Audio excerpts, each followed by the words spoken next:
நண்பர்கள் அனைவருக்கும் வணக்கம். வாங்க கனவு தேசத்தில் பயணிக்கலாம். கனவு தேசத்தில் உங்களுடன் பயணிக்கும் நான் ராஜ்குமார். நண்பர்களே, இன்றைய காணொலி பதிவில் எதை பற்றி பார்க்க போறோம் அப்படின்னா, அணில் கூட்டமாக குரங்கு கூட்டமாக மாறிய விஜய் ரசிகர்கள், மேடையில் கத்தி கதறி கெஞ்சிய விஜய் மற்றும் புசி ஆனந்த், இதை பற்றி தான் இந்த காணொலியில பார்க்க போறோம். வாங்க காணொலிக்குள்ள போலாம்.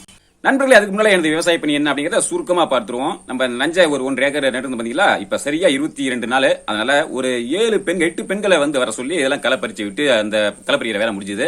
அப்புறம் பாத்தீங்கன்னா நம்ம வயல்ல கொஞ்சம் பில்லு இருந்தது. அதுல நம்ம குப்பிட்ட வச்சு ஒரு சால் 2 சால் அதையும் ஓட்டி விட்டேன். நான் ஓட்டி இருந்த மாலை நேற்று மாலை ஓட்டும் போது எனது பையனை ஓட்டுன்னு சொல்லி ஆசைப்பட்டாப்ல. அதனால சரி ஓட்டி பாரு தம்பி சொல்லி விட்டேன்.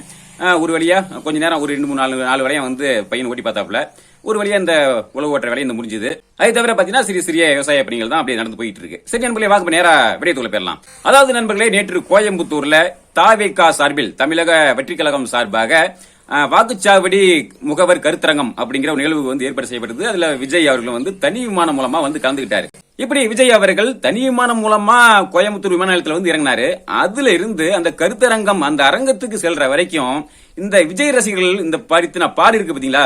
உண்மையிலேயே நம்ம ஏற்கனவே நம்ம கமெண்ட், அதாவது கருத்து சொல்லுவோம், இந்த விஜய் ரசிகர்கள் ஒரு தற்குறி ரசிகர்கள், அதாவது அணில் குஞ்சுகள் அப்படிங்கிற மாதிரி நம்ம அது மாதிரி தான் கமெண்ட் பல பேர் பண்ணுவாங்க. அதை உண்மைதான் அப்படிங்கறத நிரூபித்த தருணம் தாங்க இந்த ஒரு தருணம். அதாவது பாத்தீங்கன்னா, விஜய் அவர்கள் ஏர்போர்ட்ல இருந்து அந்த கருத்தரங்கத்துக்கு செல்ற அந்த வழி அப்படிங்கிறது ஒரு 13 கிலோமீட்டர் இடைவெளி. அதுல ஒரு கேரவன்ல, திறந்த வெளி கேரவன்ல வந்துட்டு இருக்காரு. அவரை பார்ப்பதற்கு இந்த விஜய் ரசிகர்கள் என்ன பண்றாங்க அப்படின்னா, அந்த மரத்து மேல ஏறி அந்த மரத்து கிளையில இருந்து அந்த கேரவன்ல, விஜய் அவர்கள் செல்லக்கூடிய அந்த கேரவன்ல குதிச்சு விஜய்கிட்ட போய் கை கொடுக்கறதும், அவர்கிட்ட இந்த துண்டு போடுறதும், இந்த மாதிரி பயங்கரமான சேட்டையெல்லாம் பண்ணிட்டு இருக்காங்க. அதாவது உண்மையிலேயே இந்த அணில்கள் என்ன பண்ணும், இந்த குரங்குகள் என்ன பண்ணுமோ அதே சேட்டையை தான் இந்த விஜய் ரசிகர்கள் தெளிவா பண்ணியிருக்காங்க. இப்படி அது மட்டும் இல்லாம இந்த வழியில போற வழிக்கும் விபத்துகளையும் சிக்கி இருக்காங்க, விபத்துகள் ஏற்படுத்தியிருக்காங்க. சில இடங்களில் மரத்தை ஒட்டி நின்று கொண்டிருந்த ரசிகர்கள் மரத்திலிருந்து விஜயின் வாகனத்தின் மீது குதித்தனர். அப்போது பாதுகாப்புக்கு இருந்த பவுன்சர்கள் ரசிகர்களை கீழே இறக்கிவிட்டனர்.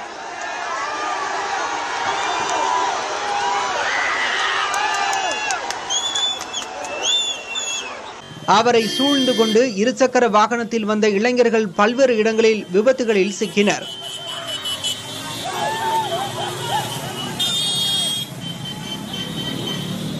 பலர் விஜய் அருகே சென்று வீடியோ எடுக்க முற்பட்டு கட்டுப்பாடு இல்லாமல் இருசக்கர வாகனங்களை இயக்கினர். இதனால் பொதுமக்கள் பலரும் கடும் இடையூறை எதிர்கொண்டனர். முதல்ல பாத்தீங்கன்னா மிகப்பெரிய ஒரு கலவரத்தையே ஏற்படுத்திருக்காங்க இந்த விஜய் ரசிகர்கள். அதை தாண்டி சரி இதோட தான் முடிஞ்சது அப்படின்னு பார்த்தா, அதை தாண்டி மேடைகள்லயும் பயங்கர ரவுஸ் கட்டிருக்காங்க இந்த விஜய் ரசிகர்கள். அதாவது பாத்தீங்கன்னா, அந்த புசி ஆனந்த் இருக்காரு பாத்தீங்களா, அவர் மைக்கை வாங்கிட்டு அந்த பக்கமா வாங்க, அந்த பக்கமா வாங்க, அந்த பக்கமா வாங்க அப்படிங்கிற மாதிரி சலிக்காம இந்த வார்த்தையை பேசிட்டு இருக்காருங்க. அது எந்த பக்கம், நம்ம அதுல பாத்தீங்கன்னா பின்னால் அந்த கமெண்ட்ல பார்க்கும்போது எந்த பக்கம் வர்றது அப்படிங்கிற மாதிரி ரொம்ப நக்கலாவும் கமெண்ட் பண்ணியிருந்தாங்க. அந்த மாதிரி அவ்வளவு கொடுமையா இருந்தது பாக்குறதுக்கு.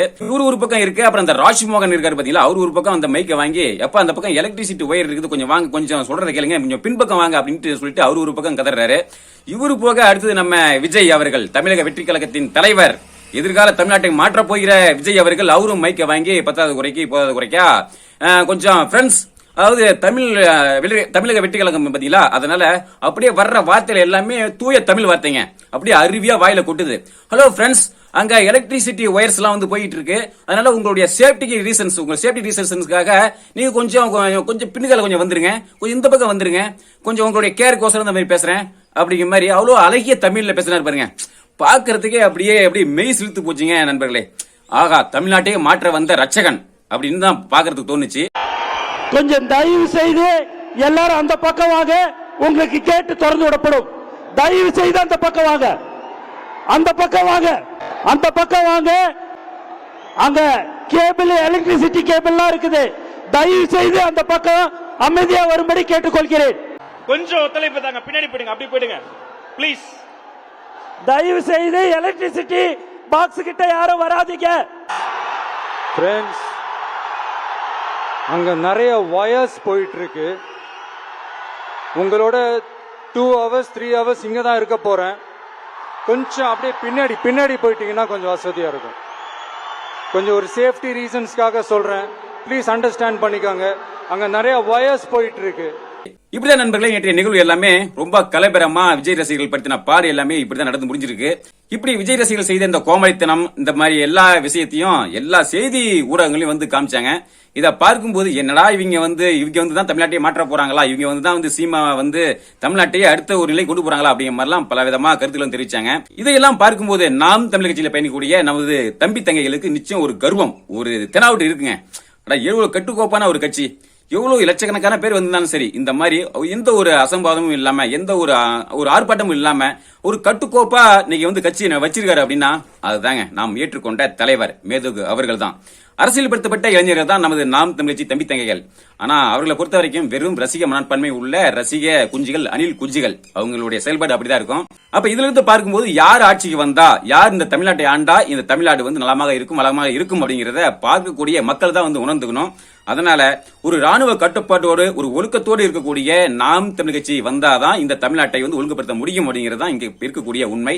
அதனால இதை பார்க்கக்கூடிய மக்கள் தான் புரிஞ்சுக்கணும். நிச்சயம் அதே சமயத்துல நமது கட்சி உறவுகள், தம்பி தங்கைகள் நம்ம வந்து களத்துல இறங்கி நிச்சயம் வேலை செய்யணும். நிச்சயம் வேலை செஞ்சோம் அப்படின்னா நம்ம வந்து 2026 மிகப்பெரிய ஒரு வளர்ச்சியை நோக்கி போக முடியும்.